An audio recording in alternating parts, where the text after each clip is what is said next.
Hey guys, I thought I'd do a quick banner review just because there's quite a few banners available at the moment with some really good and some really bad characters. So let's start with Fractured Noelle. So she's a pretty interesting character who is going to be very high tier in PvP if that's what you're into. But she's also pretty useful in PvE as well and can do some huge damage in subjugation. And the reason why she's so good is firstly she has a pursuit passive of 40%, which is great. But she also has a character skill that can back it up. So there's quite a few characters that have pursuit, for example Abstract Lars and Celebratory Argo, but they kind of fall short because of their character skills. Noelle's is really good because she does some decent damage, so what's that, 5 times 85, which is 425% damage. But then she'll also further increase her pursuit buff for 30 seconds. So one thing to note with this is that the buff is only for herself. She's not buffing the party like Christmas Akeha and stuff, so don't get her if that's what you're trying to do. She's got pretty bad HP, great attack, bad defense, and her agility is also really good because she gets a timed fleet foot of 40% for 60 seconds. I think that's better than EX Gale. Let's have a look. Let's compare it. If I go into my characters, let's see what EX Gale's fleet foot is. Oh no, it's the same. So 40% for 60 seconds. But she's going to be better than Celeb Gale in PvP. And that's because she has the pursuit buff as her second ability rather than the water guard. So overall, she's a really good PvP character who will be decent in PvE. If you picked up Final Fantasy Noelle and you're pretty happy with your current PvP team, you can probably skip her, which is what I'm gonna do. Given that I don't love PvP in this game, I still have a go at it, but and I'm pretty happy with my team at the moment. I don't really need her for now. Really, if you want to be going for those like top 20, top 30 spots, you should probably get her PvP. Her weapon's pretty good. Again, it's PvP oriented. So a 14 second and a 15 second weapon skill with training and a temporary fleet foot. So just a good PvP character. The other weapon on her banner looks great for subjugation. It's got a 30 second attack buff for 30 seconds and Tempest Boon with a blitz. So pretty good subjugation weapon for a great sword user. Next we have Bloody Argo, and I managed to pick him up very luckily in a single 10 shot. So he's a PvE oriented character, and he's going to be really good for subjugation, especially if you don't have Christmas Akeha.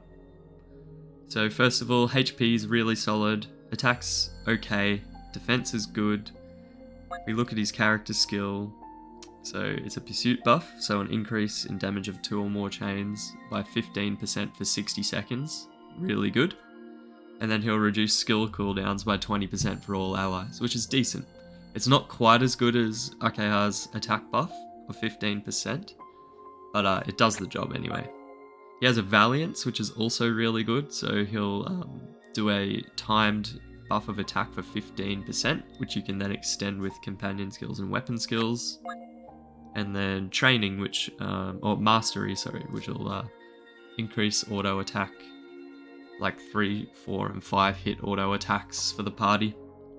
So he'll be a good teammate for Celeb Gale if you don't have Christmas Akeha. His weapon's interesting. It has a pursuit buff, which is decent, 15% for 15 seconds. But it's the first weapon I've seen which has a like a defense break for that element. So it'll decrease defense against wind for 30 seconds by 15%. Not too much more to say about the weapon. I don't think it'll be as good as a pursuit buffing weapon, but we'll see. And I'm interested to see how much that wind debuff can increase your damage. The other weapon on the banner is really good. It's this wind staff. which will buff wind damage by 15% for 60 seconds. That's just decent.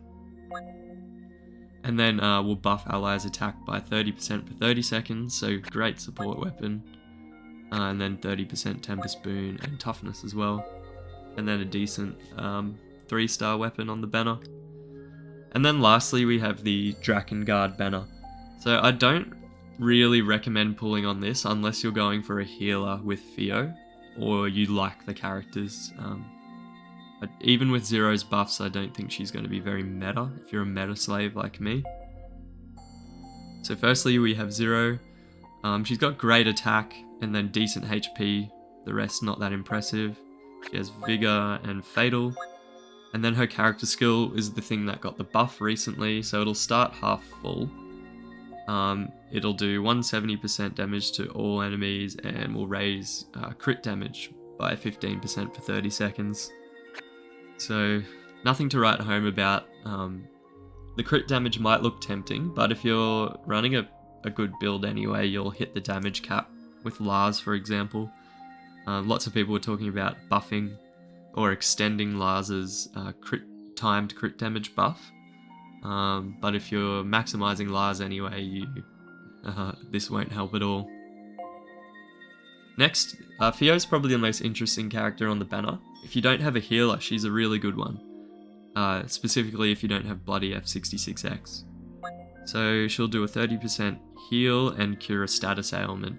So that's a really decent skill. Not quite as good as Bloody F66X, who'll heal for 50% whilst curing a status ailment. But decent enough. Good HP, decent attack, good defense, and then, oh, she's got a bit of agility too, which is kind of useless. I haven't seen her used in PvP at all. And she's got a pursuit buff too. Her weapon is pretty decent. It's got pursuit, vigor, and then a quick 14% weapon skill, but then a blitz, so it kind of makes it not as good for PvP. Not a bad weapon though. And then lastly we have Akeha, who is going to be a caged vigor, or is it a bold? No, yeah, a caged vigor user. So her HP is okay, attack's decent, defense is pretty good actually. And then agility 1000. She has a caged vigor skill, which is nowhere near as good as EX Baldy's. So she's just a hard, non-recommendation from me. Damage goes up when HP is below 60, and then Aegis as well. She has 2 sword. That's her weapon, which has a poison and then a defense break for 10 seconds, 10%, which isn't that good.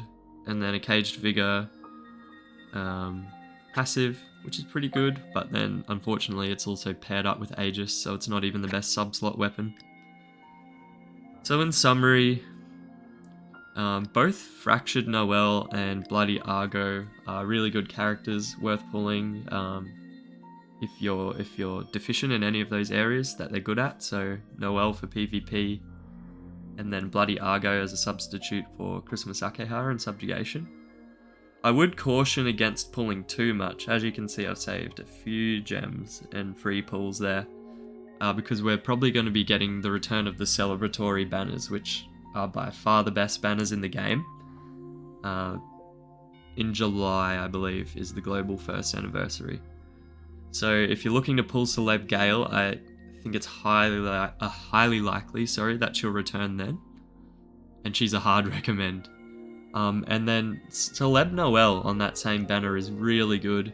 If they bring back the second celebratory banner, Celeb Saru and Celeb Demas are also must pulls for me anyway.